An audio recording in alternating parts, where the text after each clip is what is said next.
What if everything you thought you knew about learning was wrong? What if rereading, highlighting, and cramming, the most common study methods, were not just ineffective, but actually sabotaging your ability to retain information? Imagine unlocking a smarter, science-backed way to learn, one that not only improves your memory, but transforms how you think, adapt, and grow. This isn't fiction. This is reality, backed by decades of cognitive science. In this audiobook, we dive into Make It Stick, a powerful book that reveals the science of successful learning. You'll discover why struggling during study is actually a sign of progress, why forgetting helps you remember, and why true mastery comes from effort, not ease. Whether you're a student, teacher, professional, or lifelong learner, this knowledge will change the way you learn forever. Let's begin. Chapter 1. The Myth of Easy Learning. We've been conditioned to believe that ease equals effectiveness. You read a chapter twice, highlight the important bits, and feel confident. It feels familiar. It feels good. But here's the brutal truth. Familiarity does not equal understanding. In fact, fluency, that smooth feeling of rereading a sentence you've seen before, is often a trap. It gives the illusion of mastery. You think you know the content, but when tested days later, the knowledge vanishes. Why? Because passive review, like highlighting and rereading, doesn't force the brain to work. It doesn't create the struggle that leads to real memory formation.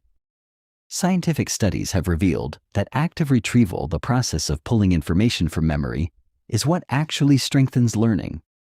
In one experiment, students who were repeatedly tested on material without rereading it outperformed those who reread the material multiple times. The difference wasn't small, it was dramatic.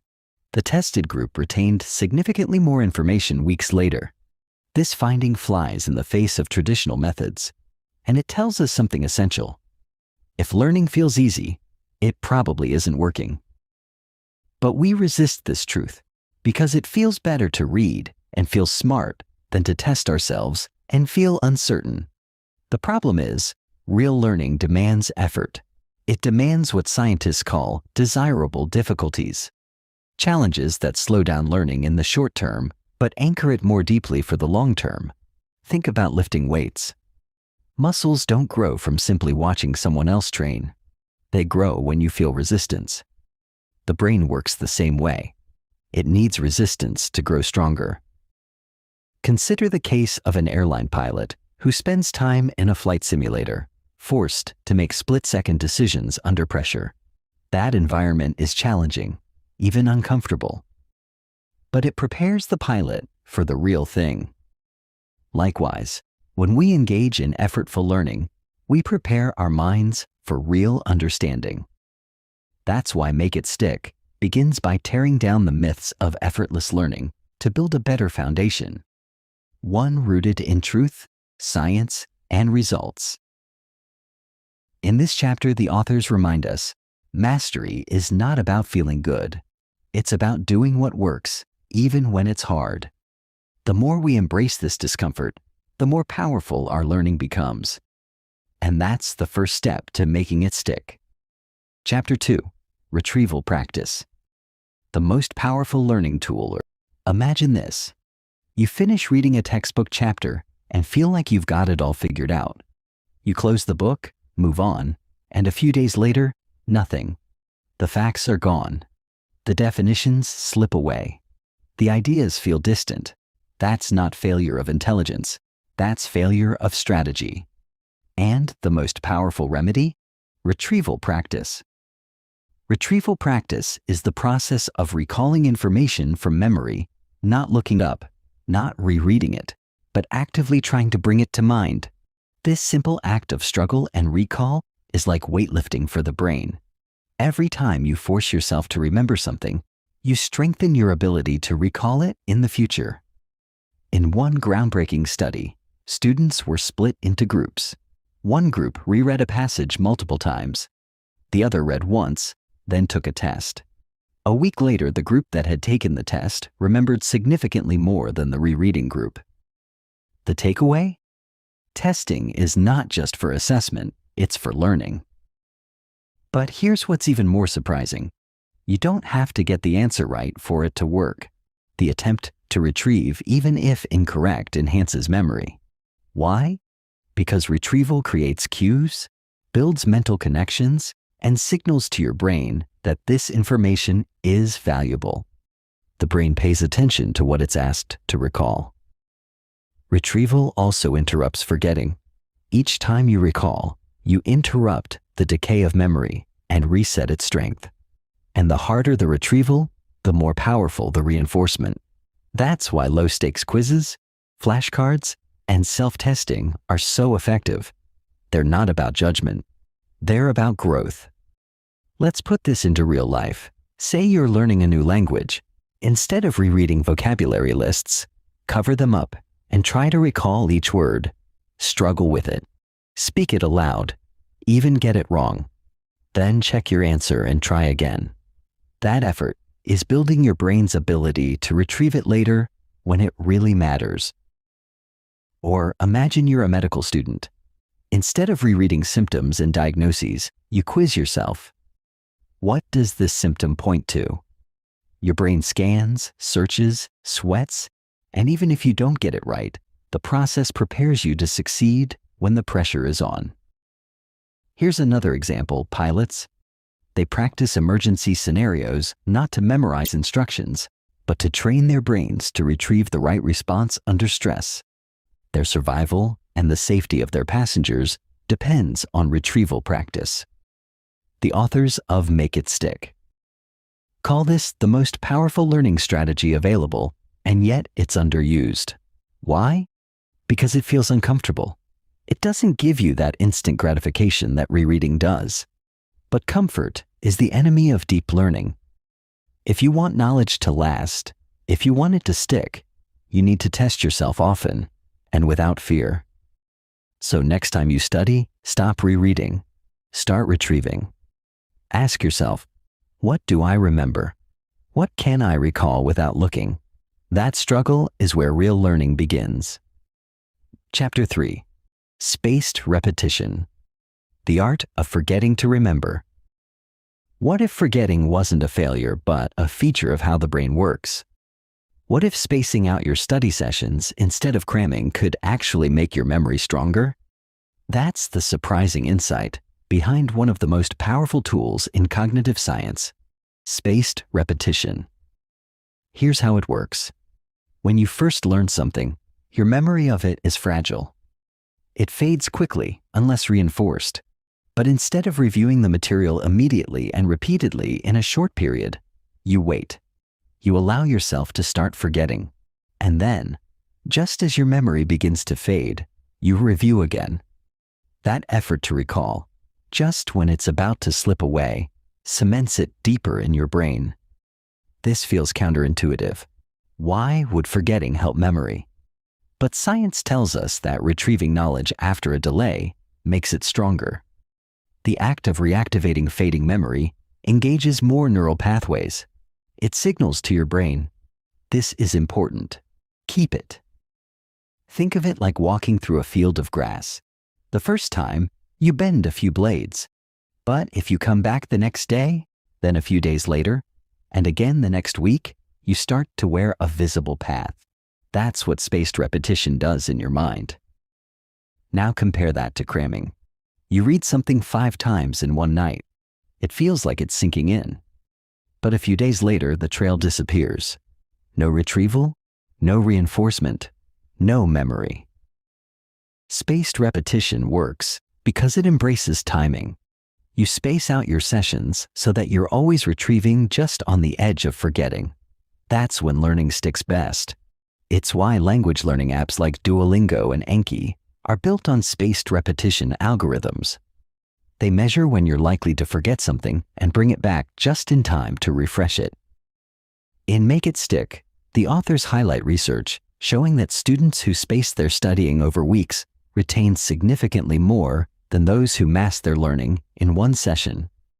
And it's not just students. Doctors, pilots, athletes all benefit from training that's spaced out over time. Consider how this works in daily life. Let's say you want to memorize a new skill like coding. You write a function today, then you write it again tomorrow. But instead of repeating it again and again in one session, you review the next week. When you come back, it's harder to recall. But that struggle, that reaching, makes it stay with you longer. Or maybe you're preparing for a presentation. Instead of rehearsing 5 times in one evening, you rehearse once today, once tomorrow, again in 2 days, and then once more a week later. That spacing allows your brain to refresh and retain, building mastery over time. Here's a key principle from the book. Forgetting is not the enemy. It's part of the process. You allow some forgetting, then retrieve. That cycle of loss and recovery makes the memory resilient. So how do you apply this practically? Plan reviews days apart, not minutes. Use tools like flashcards or apps that space material intelligently. Keep coming back over time, even after you think you've learned it. It might not feel as satisfying as cramming, but what feels good in the moment rarely lasts. Spaced repetition may feel slower, but it's smarter. Because real learning isn't about how much you can hold right now. It's about how much you'll still know next month, next year, or for life. Chapter 4. Interleaving Mix It Up to Master It. Imagine a basketball player who practices only free throws every single day, over and over. Another player mixes it up: free throws, three-pointers, layups, dribbling drills, and full-court sprints. Who do you think becomes the better player? Surprisingly, it's the second one, the one who interleaves. Why? Because real performance doesn't happen in a vacuum. In the real world, we face mixed problems, unpredictable challenges, and dynamic environments. Interleaving prepares your brain for that. It's the art of mixing different types of problems, subjects, or skills during practice, rather than focusing on one at a time in blocks. In Make It Stick, the authors present interleaving as one of the most misunderstood, yet powerful strategies for long-term mastery. At first, it feels messy. Your brain struggles. You make more mistakes. But beneath the struggle, something powerful is happening. Your brain starts to discriminate, compare, and connect. It learns not just how to do something, but when and why to do it. Consider a study with students learning how to calculate the volume of different geometric shapes. One group practiced problems in blocks: first all cubes, then all cones, then spheres. The second group mixed the problems randomly. The blocked group did better during practice, but when tested later, the interleaved group outperformed them by far. Why? Because interleaving forced them to identify the type of problem and apply the right method, not just repeat a formula by rote. Or imagine learning to play piano. If you only practice one song at a time until perfect, your brain becomes reliant on muscle memory without context. But if you rotate between songs, slow, fast, classical, jazz, you build deeper understanding, flexibility, and real musical fluency. This principle extends far beyond academics. Athletes, musicians, doctors, pilots all benefit from mixed, varied, and unpredictable practice. It mirrors the real-world conditions they'll face. You don't get to choose the exact problem, so you train by challenging your brain to make decisions in a mixed environment. Here's how you can use interleaving. Rotate topics while studying. Instead of spending an hour on just one subject, spend 15-20 minutes each on several. Mix types of problems, especially in math, science, or language learning. Combine old and new material to constantly reinforce previous knowledge. Vary your practice environment to avoid context-dependent learning. It's tempting to stay in one lane. It feels good to practice one thing until it feels smooth. But that ease can be deceptive. Mastery isn't built on comfort. It's built on flexibility, judgment, and the ability to adapt. That's what interleaving gives you. So, next time you study or train, resist the urge to block. Mix it up, confuse yourself, Struggle a little. That's how your brain learns to recognize patterns, make distinctions, and truly master the material. Because in the real world, life doesn't come at you in chapters. It comes all at once. And when you've trained for that, you don't just remember, you perform. Chapter 5.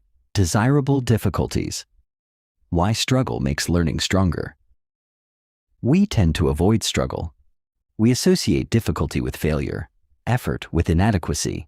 But what if the very things we try to avoid while learning, confusion, mistakes, delays, are the exact things that make learning stronger? This is the powerful concept known as desirable difficulties. Coined by cognitive psychologist Robert Bjork, desirable difficulties are challenges that slow down learning in the short term, but enhance retention and understanding in the long term. It's the kind of difficulty that feels frustrating while you're doing it, but pays off massively later. In Make It Stick, the authors emphasize that easy learning is often fragile learning. If it comes easily, it usually goes easily. But when you engage deeply, wrestle with an idea, or push through uncertainty, you create mental grooves that are stronger and more lasting. Think about learning to ride a bicycle. You wobble, fall, scrape your knees. It's not smooth or easy, but once you've gone through the struggle, the skill becomes permanent. You don't forget how to ride a bike because you earned it through difficulty. That's how the brain works. It remembers what it had to work hard to understand. Here are some examples of desirable difficulties. Spacing your study sessions instead of cramming. Testing yourself instead of rereading. Interleaving multiple topics instead of focusing on one. Explaining ideas in your own words rather than copying them. These methods introduce friction. They make your brain work. But that's the point. The very act of effort signals to the brain that the information is worth storing. In one experiment, students were given text to read in a difficult-to-read font. You'd think that would hurt comprehension, but it didn't. It improved it. Why? Because the added challenge forced them to focus more deeply, to slow down, and process the content with greater attention. Desirable difficulties also create what scientists call retrieval pathways, multiple connections in your brain that help you recall information later. The more effortful the encoding, the more durable the memory. Let's say you're learning a new concept in physics. You don't get it the first time, so you reread, you ask questions, you wrestle with it over days. That mental friction is not a sign of failure. It's a sign that deep learning is taking place. Or you're trying to memorize a speech. You leave your notes behind and stumble your way through a practice run. It feels shaky, but the effort forces your brain to actively reconstruct the words, and in doing so, it solidifies the memory. Contrast that with passive review. It might feel better, but it doesn't work nearly as well. Comfort is deceptive. Mastery is forged in difficulty. So how do you embrace desirable difficulties? Welcome the struggle. Don't avoid what's hard, lean into it. Set challenges. Study under pressure. Remove crutches. Make recall more effortful. Stay persistent. Difficulty is not failure. It's a sign you're learning. One of the biggest takeaways from Make It Stick is this. Don't trust how easy it feels. Trust how well it sticks. Real learning is like climbing uphill. It's tiring, slow, sometimes frustrating, but when you reach the top, you own the view. You've earned it, and you'll remember how you got there. Chapter 6. The illusion of knowing how familiarity tricks your brain. One of the greatest dangers in learning isn't forgetting. It's thinking you've learned something when you haven't. It's the moment you glance at a page, recognize a sentence, and say to yourself, "Yeah, I know this." That feeling is deceptive. It creates a powerful illusion, the illusion of knowing. In Make It Stick, the authors explain how familiarity tricks the brain into believing mastery has been achieved. But recognition is not the same as recall. Understanding, is not the same as being able to explain or apply. And reading something repeatedly doesn't mean you've truly learned it. Here's why this happens. When you reread something, your brain becomes fluent with the material. It flows easily, but that fluency can give a false sense of confidence.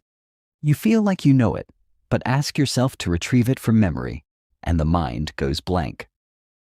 This illusion is dangerous. It leads students to stop studying too early. It convinces professionals that they've mastered a concept they've only glanced at, and it fools us into believing that time spent is the same as knowledge gained. But real learning isn't passive, it's active. It's not about recognition, it's about retrieval, explanation, and application. Let's look at a real-life example. A medical student might read about a rare condition multiple times. Each time the words feel more familiar. But in an emergency room, when the symptoms suddenly appear in front of them, can they recall the steps? Can they act? Recognition doesn't save lives. Retrieval does. Another example. An engineer preparing for a high-stakes presentation. She reviews her slides again and again. Everything looks familiar. But when the projector fails and she's forced to speak without notes, does she truly understand the concepts? That's the test of mastery. So how do you defeat the illusion of knowing? The answer lies in testing, explaining, and struggling. Self-quiz regularly. Ask yourself questions without looking at your notes. Explain concepts aloud. If you can't teach it clearly, you haven't learned it deeply. Create mental challenges. Write what you remember on a blank sheet. Compare it later. Mix and vary your study methods. Break the pattern to disrupt false fluency. Another powerful approach is to study with a partner. Teaching someone else forces you to clarify your thinking. It exposes the gaps between what you recognize and what you actually know. The authors also recommend being suspicious of ease. If something feels too smooth, it probably hasn't been truly mastered. If you think you know something, test it. Close the book, look away from the screen, and see if you can explain it. That's how you replace illusion with insight. In a world where information is everywhere, the real skill isn't accessing knowledge, it's owning it. And that only happens when you confront the hard truth. Knowing is not the same as recognizing. So don't settle for the illusion. Demand more from your brain. Make it work. Because only when you can stand alone with an idea without notes, without hints, without props, do you truly own that knowledge. Chapter 7. Elaboration. Make it meaningful. Make it stick. Imagine reading a sentence and immediately forgetting it. Now imagine reading that same sentence, pausing, and asking yourself, what does this really mean? How does it connect to something I already know? How could I explain this to a child? That second moment, that pause to reflect and explain, is where true learning happens. That's the power of elaboration. Elaboration means adding layers of meaning to what you're learning. It's the process of connecting new knowledge to what you already know, putting it in your own words, and explaining how and why it works. In Make It Stick, the authors emphasize elaboration as one of the most underrated tools in the learner's toolbox. It turns passive reading into active construction of knowledge. Think of your brain like a spider web. Every new idea you learn is a strand, but the more strands you connect it to, the stronger and stickier it becomes. Elaboration helps you build those mental bridges. Instead of just memorizing a fact, you explore it, question it, visualize it, explain it, and in doing so, make it yours. Let's look at a simple example. You learn that photosynthesis is the process by which plants turn sunlight into energy. You could stop there, or you could elaborate. Photosynthesis is like solar panels in plants. The chlorophyll acts like tiny panels that absorb sunlight and convert it into food. That's why leaves are green, because of chlorophyll. And this process is vital because it produces the oxygen we breathe. With each explanation, you're weaving that new knowledge into the web of what you already know. Or say you're learning a historical fact. The Berlin Wall fell in 1989. You could just memorize the date, or you could elaborate. The fall of the Berlin Wall in 1989 marked the symbolic end of the Cold War. It was the result of rising pressure in Eastern Europe, economic collapse, and a population that demanded freedom. My parents were in school when it happened. It shifted global politics and led to the reunification of Germany. Now that fact is emotionally and contextually anchored in your mind. Elaboration isn't just about remembering more. It's about understanding deeply. When you elaborate, your brain engages in semantic encoding, storing information based on meaning, not just appearance or sound. This kind of encoding is much more durable. It's why stories, metaphors, and analogies help us remember. They elaborate raw facts into rich experiences. Teachers often ask students to explain it in your own words. That's elaboration. And when you take time to do this yourself, you become your own teacher, which is one of the most powerful ways to learn.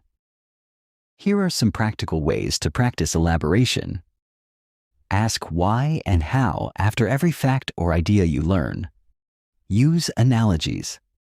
Compare new ideas to things you already understand. Teach it to someone else, even if it's an imaginary audience. Create mind maps that visually show how concepts connect. Journal your learning. Write reflections after each study session, answering, "What did I learn today, and how does it relate to what I already know?" One powerful elaboration method is the Feynman technique. Named after physicist Richard Feynman, it involves 4 steps. Pick a concept you want to understand. Teach it to a child or write it out in simple language. Identify gaps in your explanation. Review and refine your understanding. This technique forces elaboration. It exposes what you truly understand and what you're pretending to understand. Here's the beauty of elaboration. The more you use it, the easier it becomes. Your brain starts looking for patterns, connections, analogies, and in doing so, builds a stronger internal framework for learning. You stop memorizing in isolation and start building knowledge like a living, growing network. So next time you study, don't just read. Don't just listen. Stop, think, explain, connect. Ask yourself, what does this mean to me? Because when learning becomes meaningful, it becomes unforgettable. Chapter 8. Generation. Try before you're taught. Imagine being handed a tough math problem you've never seen before. No instructions, no examples, just you and the puzzle. You might feel frustrated, even anxious. But what if that struggle, that raw, uncomfortable attempt, was actually helping you learn far more than simply being shown the solution? This is the power of generation, the act of trying to solve a problem or answer a question before being taught the solution. In Make It Stick, the authors emphasize that generation strengthens learning, even if your initial attempt is wrong. The act of generating guessing, struggling, creating triggers powerful learning mechanisms in the brain. You see, most people wait to be taught. They believe the correct path is to watch, copy, and then repeat. But studies show that when learners try to figure something out on their own, first, even poorly, their understanding of the final solution is deeper and more lasting. Let's look at a classic experiment. One group of students studied a passage of text. Another group tried to write down everything they knew about the topic first, before reading the passage. Who performed better on the test? The second group, the one that generated before being taught. Why? Because they activated prior knowledge, engaged their brain, and primed it to absorb new insights. Here's another way to understand it. Think of your brain like a dry sponge. If you pour water over a flat sponge, some will soak in. But if you squeeze the sponge first, if you activate it, it becomes more absorbent. Generation is that squeeze. It primes your mind to grasp and retain. The authors illustrate this beautifully with real-life examples. In language learning, people who try to guess the meaning of a word from context before looking it up remember the word better than those who just look it up first. Why? Because the act of guessing engages attention, activates effort, and builds a retrieval path. The same applies to math, science, writing, or even sports. Trying first lays the groundwork for deeper learning later. Let's make it practical. Say you're studying history. Before you read about the French Revolution, ask yourself, what do I already know? What caused it? What do I think happened? Write your guesses, then read. Now the new knowledge has hooks to latch onto and the memory is anchored. Or maybe you're learning to code. Instead of copying a working script, try writing one from scratch. It might break. That's okay. That broken attempt creates the mental terrain where understanding can take root. When you finally learn the correct syntax or logic, it clicks in a way it never would have otherwise. Even in professional life, generation works. A doctor reviewing a rare case might guess the diagnosis based on symptoms before consulting a reference. That effort, even if wrong, prepares the mind to absorb the correct answer. That's not just learning, that's training for expertise. Here's how to apply generation in your learning. Ask questions before reading. What do I already know about this topic? Attempt practice problems before studying examples. Write summaries before reviewing materials. Try teaching or explaining the idea before you're fully confident. Yes, this feels uncomfortable. Yes, you'll make mistakes. But as Make It Stick reminds us, error is not the enemy.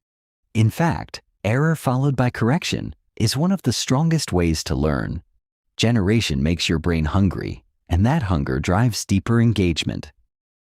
This flips traditional education on its head. Instead of waiting to be spoon-fed information, learners become active builders of knowledge. They lay the foundation themselves brick by brick, so when the teacher finally shows up with the blueprint, it fits perfectly. So don't fear the blank page. Don't skip the hard part. Dive in, try, struggle, and then learn. Because when you generate first, you don't just memorize, you understand. And that's how you make it stick. Chapter 9. Reflection. Learning by looking back. In a world that glorifies constant motion, reflection feels like a luxury. We rush from one task to the next, barely stopping to breathe, let alone think about what we just did. But in Make It Stick, the authors highlight a critical truth. Without reflection, learning is incomplete. Reflection is how experience turns into insight. It's how raw moments become refined understanding. Reflection is not just remembering. It's actively analyzing what you did, what worked, what didn't, and how you can do it better next time. It's the act of stepping back from your experience to ask, what just happened? Why did it happen that way? And what can I learn from it? Imagine a nurse finishing a difficult shift. She treated patients, made decisions, and navigated stressful moments. If she simply moves on, the learning stays shallow. But if she pauses even for 5 minutes and asks herself, what were the most challenging moments? What did I handle well? Where did I hesitate and why? She begins the process of deep adaptive learning. She's not just doing her job, she's getting better at it. Reflection is a form of retrieval plus elaboration. You recall what happened, then add meaning, context, and perspective. This process reinforces memory, sharpens skill, and deepens understanding.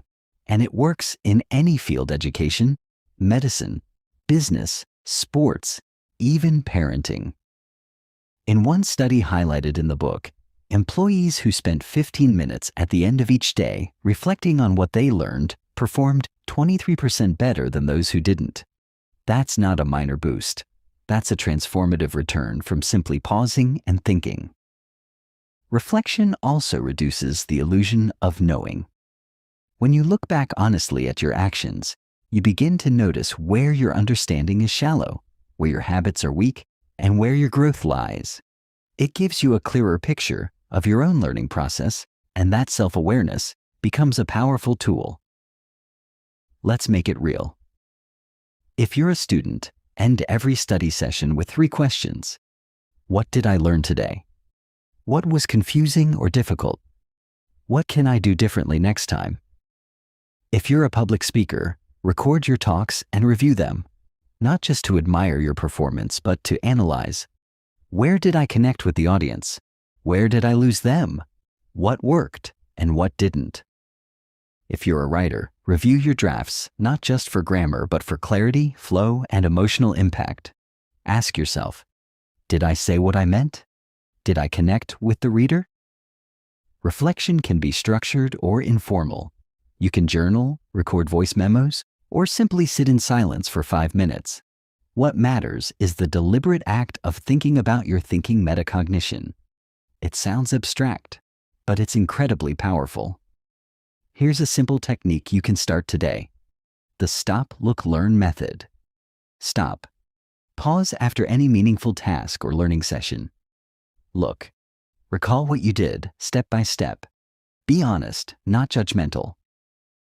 Learn. Ask what worked, what didn't, and what you'll do differently next time.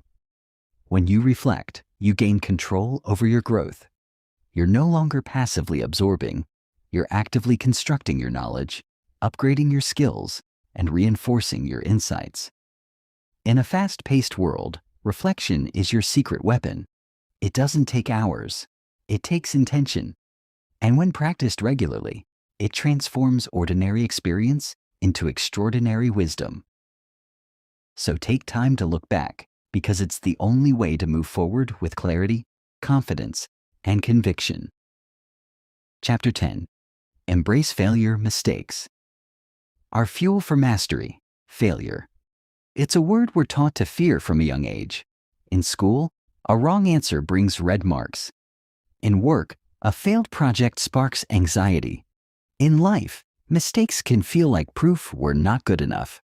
But in Make It Stick, the authors flip this narrative on its head. They reveal a bold truth backed by science. Failure is not the opposite of learning, it's an essential part of it.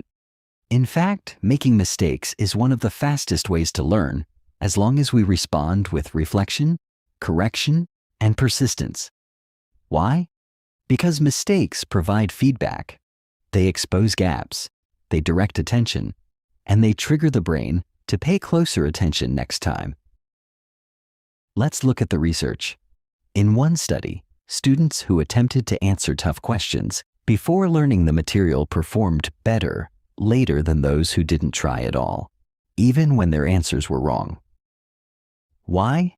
Because the act of trying, failing, and then learning the right answer made the memory stronger. It's called the error correction effect. When you make a mistake and then immediately receive the correct answer, the contrast sticks in your mind. It's like a mental alarm bell. Hey, you thought this, but actually it's that. That conflict creates a deeper impression than passive review ever could. This is why struggle is good. Why getting things wrong isn't a setback, but a setup for deeper learning. But to tap into this power, we have to reframe how we view failure. Instead of shame, we need curiosity. Instead of avoidance, we need engagement. Let's consider real-life examples. A chess player loses a match because of a bad move. Instead of ignoring the game, she studies the board. She learns where she went wrong. That error becomes a seed for future success. A musician hits a wrong note in practice. Instead of starting over, he isolates the phrase, slows it down, and refines it. That mistake becomes mastery. Even in high-stakes fields, failure fuels growth. In aviation, flight simulators are designed to force pilots into mistakes. Engine failure, bad weather, emergencies, all simulated to train their responses. The errors made in practice create skills that save lives in real situations. And let's not forget the classroom. A teacher who allows students to guess, explore, and fail in a safe environment prepares them for real-world problem solving. She's not just teaching facts. She's teaching resilience, adaptability, and lifelong learning. But here's the key. Failure only helps when it's followed by feedback. Mistakes alone aren't magical. It's the reflection, correction, and repetition that turns them into lessons. That's where learning sticks. So how can you harness the power of mistakes? Lean into challenges. Don't avoid hard problems, seek them out. Guess boldly. Try answering questions before you're taught. Even wrong answers help. Analyze your errors. Ask, why did I get this wrong? What did I misunderstand? Correct immediately. Pair every mistake with the right answer while your brain is still alert. Track your patterns. Notice recurring mistakes. They point to skills you need to build. And most importantly, change your mindset. Mistakes aren't signs of stupidity. They're signs that you're stretching, growing, and pushing your limits. They are proof that learning is happening. One of the most powerful lines from Make It Stick is this: "The path to mastery is not clean or comfortable. It's full of missteps, detours, and restarts." Think of learning like forging steel. The metal must be heated, hammered, and cooled again and again. Each impact, each error, makes it stronger. The same is true of your brain. So don't hide from failure. Use it, embrace it, learn from it. Because the people who grow the most in school, in work, in life, are not the ones who avoid mistakes, but the ones who master them. Chapter 11. Learning how to learn the transfer of mastery. True learning is not about memorizing answers for a test. It's about developing a flexible mind that can adapt, think critically, solve problems, and apply knowledge in new and unfamiliar situations. This is what the authors of Make It Stick refer to as transfer the ability to take what you've learned in one context and apply it to another. And here's the secret. Transfer is the ultimate goal of learning. Let's start with a simple idea. A student might memorize the Pythagorean theorem in math class. That's a good start. But real understanding comes when they use it to build a staircase, calculate the diagonal of a TV screen, or even map a straight path on Google Earth. They're no longer just repeating a formula, they're transferring it into real life.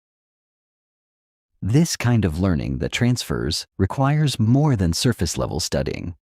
It demands strategies that build mental models, deep understanding, and flexible thinking. From memorizing to meaning. Rote memorization is brittle. You might recall facts under pressure, but without context, they fall apart when the situation changes. On the other hand, meaningful learning creates connections. It builds a mental structure you can revisit, reframe, and reuse. This is what allows a doctor to diagnose a new illness based on pattern recognition. It's what allows a chess player to see 10 moves ahead. It's what allows a writer to adapt their tone to any audience.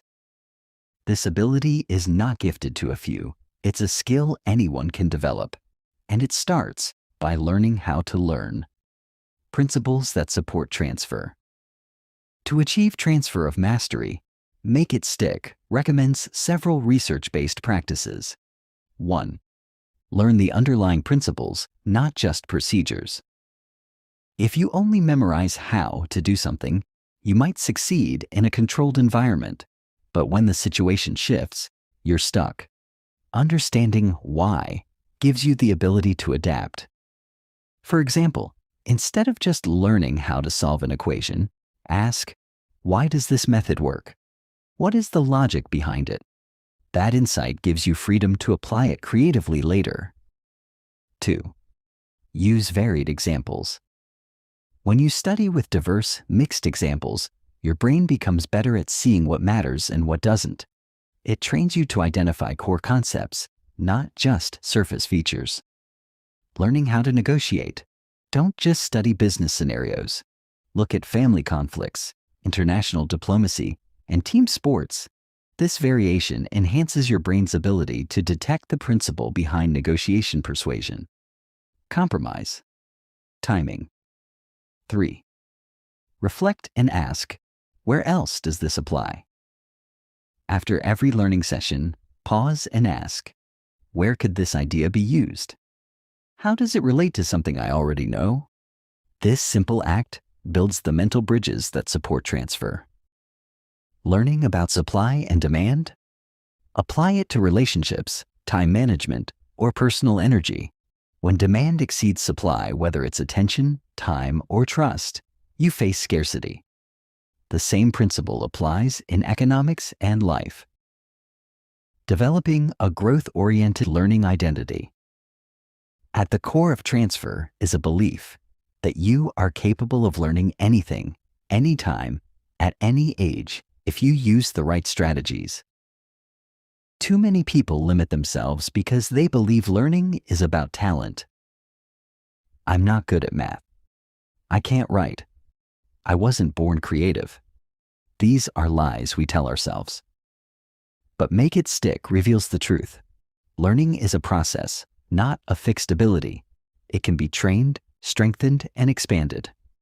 The brain is plastic. It changes with use. And when you focus on learning how to learn, you unlock the potential to grow in every direction. Real-world applications of transfer learning. Let's explore some real-life examples where transfer is essential. Medical professionals. Doctors often face complex cases that don't match textbook descriptions. Transfer allows them to use knowledge from past experiences, integrate new symptoms, and build a diagnosis in real time. Game designers. They take principles from psychology, mathematics, and art to create interactive, compelling worlds. That's transfer in action, using multiple fields to master a craft. Entrepreneurs. They apply ideas from science, storytelling, marketing, and leadership. They might use concepts from behavioral economics to design pricing models or psychology to motivate their teams. Learning never stays in a box. Becoming a lifelong learner. To truly make learning stick, you must see yourself as a lifelong learner. That means asking deeper questions, not just seeking the right answers. Exploring outside your comfort zone, not just repeating what's safe. Transferring lessons from one area to another, not confining them to silos. Learning how to learn is your superpower in the modern world. It's what allows a programmer to pivot into AI, a teacher to become a coach, a parent to become a mentor, and a student to become a leader. Summary: how to build transferable mastery. Go beyond memorization. Understand the concept behind the content. Practice applying knowledge in different scenarios. Engage in self-reflection and elaboration. Seek connections across subjects and life experiences. Believe in your ability to grow, adapt, and transfer.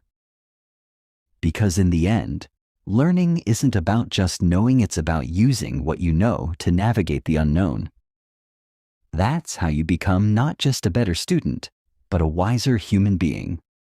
Chapter 12. Teaching that sticks. The science of effective instruction. Good teaching isn't about dazzling presentations, flashy visuals, or endless lectures. True teaching is about one thing: making learning stick. And as Make It Stick reveals, what feels like good teaching isn't always effective, and what feels difficult for students often produces the deepest learning. Let's begin with a surprising insight. Students often misjudge the quality of teaching based on how easy the material feels in the moment.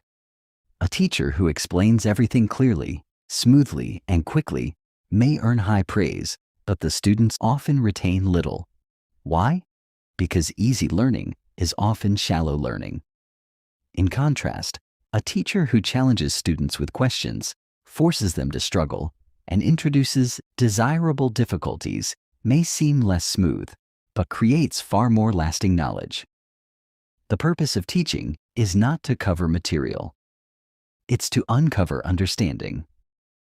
One of the key themes in Make It Stick is that effective instruction is not about the amount of content delivered. It's about how much of that content becomes usable knowledge in the mind of the learner. The best teachers act more like guides than performers. They help students retrieve information, reflect on mistakes, connect ideas, and practice application all the strategies we've learned so far. Characteristics of teaching that sticks. 1. Active retrieval is prioritized. Great teachers don't just present information, they ask students to recall it. This can be through quizzes, peer teaching, flashbacks to previous lessons, discussion-based review. Even low-stakes quizzing during class without grades significantly improves retention. Retrieval isn't just assessment, it's learning. 2. Feedback is immediate and constructive. When students make errors, effective teachers don't just mark it wrong, they use that moment to teach. They provide specific feedback, helping the student see the gap between their mental model and the correct one. Mistakes are not punished. They're used as fuel for growth. 3. Interleaved practice is encouraged. Instead of grouping topics into neat categories, great teachers mix them up. A math teacher might blend geometry and algebra. A history teacher might compare two eras. Why? Because life doesn't come in categories, and interleaving creates deeper understanding. 4. Spaced learning is built into the plan. Cramming is discouraged. Effective instructors return to key ideas over time, not just once. They might revisit a concept from week 2 in week 5, prompting retrieval and reinforcing memory. 5. Elaboration and discussion are routine. Students are encouraged to put ideas into their own words, explain to peers, or apply them in new scenarios. This active construction of meaning is how understanding is truly built. Great teachers don't just ask, "Do you get it?" They ask, "Can you explain it in your own words? Can you teach it to someone else?" Teaching is not telling, it's engineering engagement. Many educators assume their job is to transmit information like pouring water into a glass, but human brains don't work like containers. They're more like muscles, they only grow through effort. That means the best teaching creates struggle, not confusion, but productive struggle. It's the kind of effort that challenges students to think, reflect, and build their own knowledge. Think of a great coach. They don't play the game for you. They challenge you, push you, guide you until you grow stronger. Teaching that sticks treats the learner as the central actor, not the passive recipient. The classroom becomes a workshop of thinking, not just a stage for performance. The role of emotion, storytelling, and relevance, Make It Stick, also reminds us that emotion and meaning enhance memory. Great teachers use stories to anchor ideas, connect abstract concepts to students' lives, inspire curiosity through real-world applications. When students care, they remember. When they feel invested, they engage deeply. So part of effective teaching is not just the technique, it's the emotional connection to the content. Teaching anyone, not just in classrooms. You don't have to be a formal teacher to apply these ideas, whether you're a parent helping your child with homework, a manager training your team, a coach developing athletes, a peer mentoring a friend. You are a teacher. And when you apply these principles, retrieval, spacing, feedback, elaboration, you help others learn in a way that lasts. Summary: how to teach so it sticks. Make students active participants, not passive listeners. Encourage retrieval and reflection every day. Provide feedback that corrects, not criticizes. Mix up practice and revisit topics over time. Create relevance, connection, and emotional meaning. Use mistakes as opportunities, not marks of failure. Because in the end, the goal of teaching isn't just to inform, it's to transform. And that only happens when the student walks away, not just knowing what to think, but knowing how to think. Chapter 13. Learning Across Ages. It's never too late to learn. We often hear it, "I'm too old to learn that." But Make It Stick presents a powerful truth. The brain never stops learning. Whether you're 17 or 70, your mind remains capable of growing, adapting, and acquiring new skills. Age is not a barrier to learning. It's a resource. In fact, older learners bring advantages that younger ones don't: life experience, context, emotional maturity, discipline, and motivation. What they may lack in processing speed, they more than make up for in depth of understanding and purpose. Let's dive deeper. Neuroplasticity doesn't retire. One of the most hopeful insights from modern neuroscience is that the brain remains plastic or changeable throughout life. Neural connections can form at any age.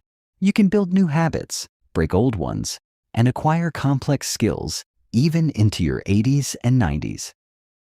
What changes is not your capacity, but the strategies you need to succeed. And Make It Stick is clear. The same principles apply to all ages: retrieval, spacing, interleaving, elaboration, reflection, generation, and feedback. Older learners might need more repetition or more time to retrieve a memory, but when they use the right strategies, they can retain knowledge just as well as younger people, and sometimes even better. The advantages of age. Older learners possess certain cognitive and emotional strengths that actually enhance learning. 1. Stronger contextual knowledge. Years of life experience give adults a mental library of references. When they learn something new, they can often connect it to something meaningful in their past. That makes elaboration and memory encoding much easier. For example, a retired engineer learning about artificial intelligence may grasp concepts more deeply by comparing them to old systems he once worked on. 2. More purposeful learning. Old learners tend to be more goal-oriented. They're not just learning for grades, they're learning for growth, career shifts, parenting, leadership, or passion.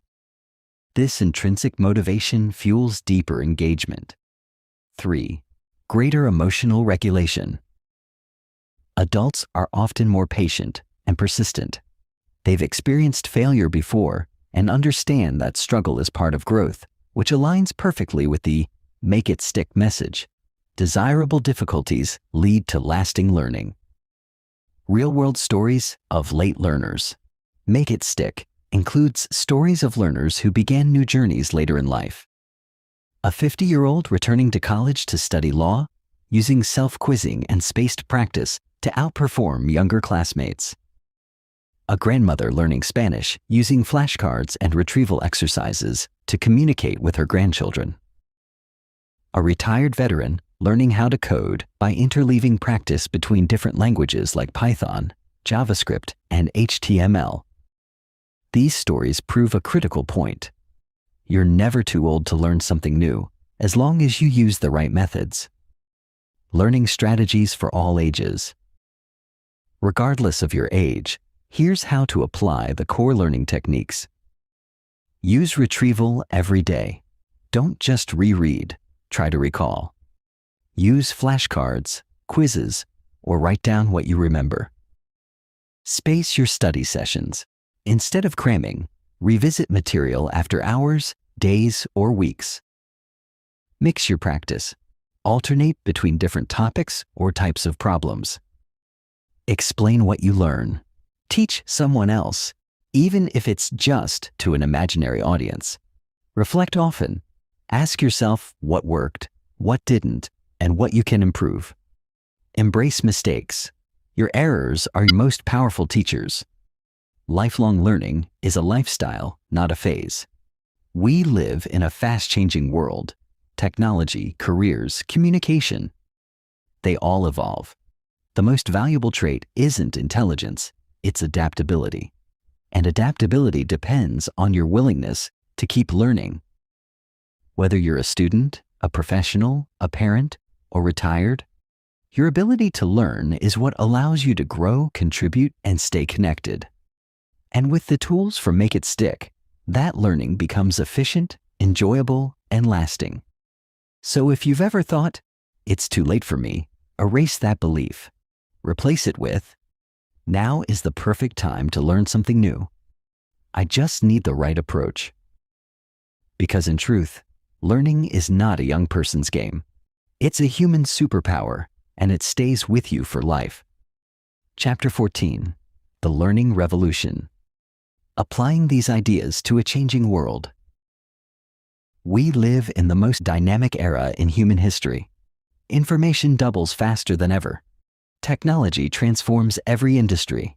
Careers evolve. Skills that were once cutting edge become obsolete overnight. In this fast-paced world, one truth becomes clear. Learning is no longer a one-time phase. It's a lifelong necessity. And that's why the ideas in Make It Stick aren't just helpful, they're revolutionary.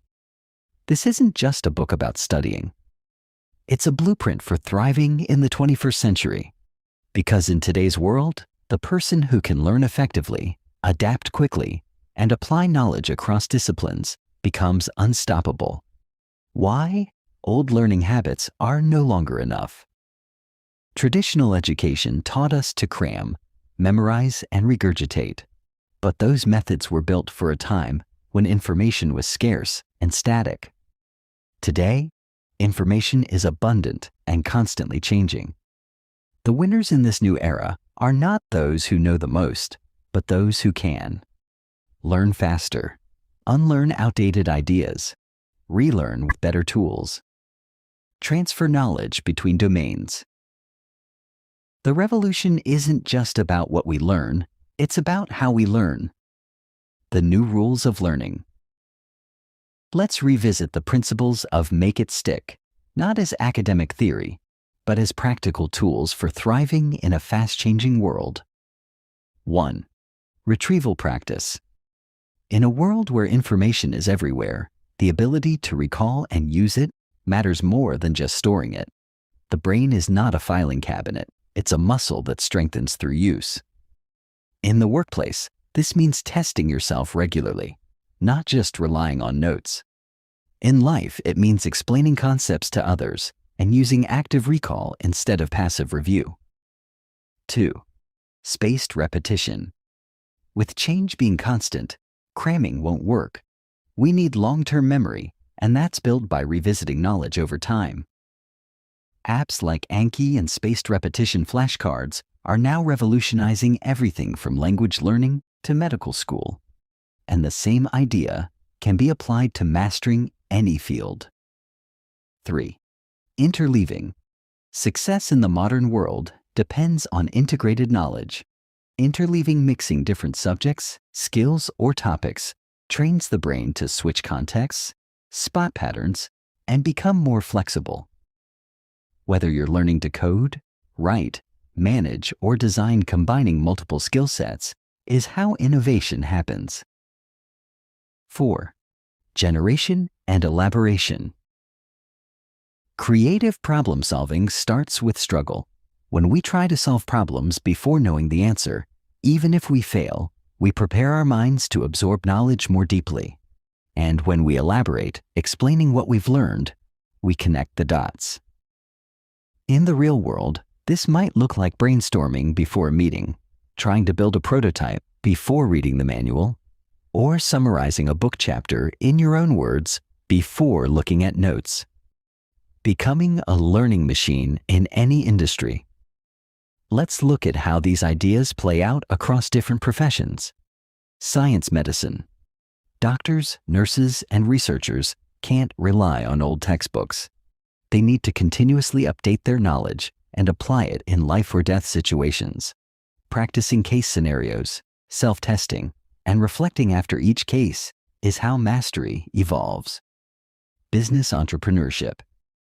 In a volatile market, agility is power. Leaders who learn, pivot, and adapt will outlast competitors. Interleaving business models, reflecting on past decisions, and testing assumptions are no longer optional. They're essential. Creatives, artists. Creativity doesn't happen in isolation. It comes from learning across disciplines from psychology, storytelling, design, culture, and technology. Great creatives constantly learn, unlearn, and relearn. Technology. Programmers, developers, and engineers must learn new languages, frameworks, and tools often monthly. Without retrieval and spaced repetition, knowledge decays. Without generation, true comprehension never forms. Learning isn't just personal. It's cultural. The revolution doesn't stop at individuals. Entire organizations, schools, and institutions must shift how they approach learning. Schools must teach students how to learn, not just what to memorize. Companies must build cultures of continuous learning where mistakes are treated as feedback and innovation is built on experimentation.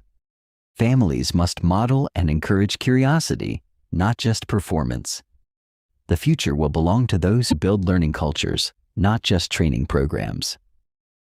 How to apply the revolution in your life. Here's how you can start implementing this revolution today. Stop rereading and highlighting as your main tools. Replace them with quizzing, self-testing, and elaboration. Stop cramming. Use apps like Anki or physical flashcards to space your review over time. Stop practicing one thing at a time. Mix topics. Rotate between skills. Your brain will thank you later. Stop waiting to be taught. Try first, struggle, fail, then learn. Stop fearing difficulty. If it feels hard, it's probably working. Create your own system. Build a learning ritual that includes reflection, tracking progress, and adjusting strategies. Final thought. You are the revolution. You don't need permission. You don't need a school. You don't need a title. You are your own best teacher. The learning revolution isn't happening in institutions. It's happening in kitchens, bedrooms, offices, cafes, libraries, and anywhere someone says, "I'm ready to learn and I'll do it better, smarter, and more effectively than ever before." Make it stick doesn't just change how we learn it. Changes who we become through learning. So rise up, join the revolution, and never stop learning how to learn. Chapter 15. Real-life success stories. When learning strategies change lives, knowledge becomes power not when it's stored, but when it's used, applied, and lived. And nothing proves the power of make it stick more than real-life stories of people who transformed their learning, performance, and confidence by changing how they learned. This chapter brings the science to life. These are ordinary people who achieved extraordinary results simply by shifting their strategies, from passive study to active learning, from cramming to spaced practice, from surface familiarity to deep mastery. These are stories of transformation. Let's explore them. Story 1. The struggling student who became top of the class. Meet James, a high school junior who had always believed he was bad at science. No matter how much he reread his biology textbook, he kept failing tests. His confidence dropped. His anxiety soared. He was about to give up. Then his tutor introduced him to retrieval practice and spaced repetition. Instead of rereading, James started using flashcards to quiz himself daily. He started mixing topics, doing genetics one day, then evolution the next. He stopped looking for comfort and started embracing productive struggle. Within one semester, James jumped from failing to the top 10% of his class. More importantly, he no longer feared science. He had learned how to learn. The material didn't get easier, James said. I just got smarter about how I studied. Story 2. The medical resident who stopped burning out. Sophia was a resident in her second year of medical school. She was overwhelmed. Thousands of terms, diseases, drugs, and symptoms blurred together. She was burning out from endless hours of reading and highlighting. Then she discovered spaced retrieval apps like Anki. She converted her study notes into bite-sized flashcards. She quizzed herself every morning during her commute. She stopped rereading and focused only on what she couldn't recall. Instead of trying to study harder, she started studying smarter, and everything changed. She began diagnosing faster, retaining more, and, most importantly, reclaiming her joy in medicine. I used to feel dumb for forgetting, Sophia shared. Now I realize forgetting is part of learning, and retrieval is how I win it back. Story 3. The 60-year-old entrepreneur who learned to code, Rajesh, a retired mechanical engineer, decided to learn Python at age 60. He joined an online course, but quickly became frustrated. He couldn't remember syntax, and watching tutorials wasn't enough. Then he read Make It Stick and changed his entire strategy. He began writing code by memory, not copying. He mixed problem sets, alternating between loops, conditionals, and classes. He reflected after each lesson, asking, "Where did I struggle? What did I learn?" 6 months later, Rajesh built a working app for his neighborhood, a water usage tracker. He didn't just learn Python, he became a programmer. Learning isn't for the young, Rajesh said. It's for the willing. Story 4. The creative who mastered public speaking. Maria was a brilliant designer, but terrified of public speaking. She'd avoid presentations and freeze when pitching to clients.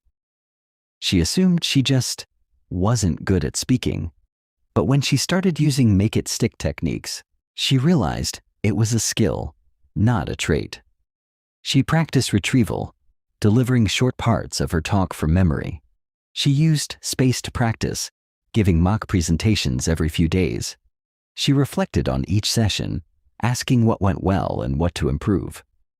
Over time, her fear transformed into fluency. Today, Maria speaks confidently at national conferences. She credits not talent, but strategy. I didn't become fearless. I became prepared. Story 5. The teacher who transformed a whole classroom. Mr. Alvarez taught middle school history. His students were bored, disengaged, and quickly forgot everything after exams. After reading Make It Stick, he redesigned his approach. He replaced lectures with Socratic questioning. He started every class with a quick retrieval quiz. He stopped teaching topics in blocks and began interleaving ancient, medieval, and modern events. Test scores improved. But more importantly, so did engagement. Students started connecting the dots between time periods. They remembered what they learned. They became thinkers, not memorizers. I stopped trying to be impressive, he said, and started making learning real. What these stories teach us. Each of these people came from different backgrounds: students, professionals, retirees, creatives, teachers. But they all shared one thing. They stopped relying on ineffective learning habits and started applying the science of successful learning. The result? More confidence, more retention, more growth, more freedom. These stories prove what the research shows. Anyone can become a better learner, regardless of age, profession, or background. The key is not more effort, but better strategies. Summary. Let real stories inspire your own. Let these stories remind you, you're not bad at learning. You may have just been taught the wrong way. Struggle isn't a signal to stop. It's a sign that real learning is happening. Changing how you learn can change how you live. And remember, you are the next success story. You already have the science. You have the tools. All that remains is to apply them with purpose, with patience, and with persistence. Because when learning sticks, your potential becomes limitless. Make it stick. Make it yours. You've just journeyed through the science of how learning truly works, not as we wish it worked, but as it actually does. You've explored the research, the real-life stories, the strategies that matter, and the mindset that transforms ordinary effort into extraordinary mastery. And now, one final truth remains. Knowledge doesn't change your life. Applied knowledge does. You now know that? Retrieval beats rereading. Spacing beats cramming. Struggle strengthens memory. Mistakes are learning opportunities. Mindset is the foundation of mastery. The power is no longer in the book. It's in your hands. Because learning is not something you finish, it's something you live. Every day, every interaction, every challenge is a classroom if you approach it with intention and curiosity. Whether you're a student chasing grades, a professional building your career, a parent raising thoughtful kids, or simply someone hungry to grow, Make It Stick has handed you the keys to unlock your potential. But reading is just the start. Real transformation begins the moment you choose to act. So quiz yourself. Mix up your practice. Teach others what you learn. Reflect, revise, repeat. Build habits that outlast motivation. Build skills that withstand forgetting. And most importantly, build the kind of brain that thrives in any environment. Because in a world that rewards speed, you'll stand out by mastering depth. In a world full of noise, you'll rise through clarity. And in a world of shortcuts, you'll succeed through real, lasting learning. So go out there and make it stick.